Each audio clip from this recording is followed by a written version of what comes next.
the problem is not the Minister for Education. He has got nothing to do here. He's not aware why money is not being sent to school. And that is a fact.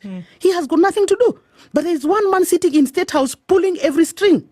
He decides what is going to be paid. He decides what is his profit. And we are operating from somebody who thinks that everything in this country should end up in his pocket or in his village. Janet, are you saying that? I am saying that. Oh, you saying? Let me tell you, let me rationalize for me why today we are having BTOC as a PS for education. What is the sector going through? We are going through CBC, all these transitions and all that. You know that? In my view, very humble view for that matter, I expected someone who at least is familiar with the sector to be the PS education. That's what I expected. But imagine that right now, when we were having all these conversations about CBC, this guy right now being the PS for education was an ambassador somewhere in Pakistan.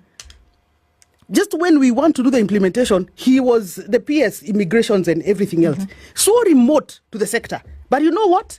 The PS for education, the biggest spender of Kenya's budget, has to come from Rift Valley. Let's put that is a criteria. That is the only criteria that we are applying. And that is why we refuse to have conversations with people who are pretending to have conversations with people, but they are mapping out places for where they want to eat. And they have no intention whatsoever to do the right thing. Let me tell you, why are we changing from NEMIS to CHEMIS today? Who are the business people who are the owners of CHEMIS? And why do we need to change for Christ's sake when the sector is going through so much reforms? Is this the time for introducing something new? Who said that we must change everything? You come in, you decide university funding is not working.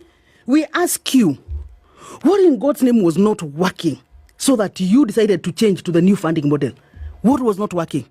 Everything was working apart from the fact that you did not have an opportunity to eat. Let me add so you decide to pretend you're changing so that you can create a gap for you to get your hands into our coffers. It is not acceptable.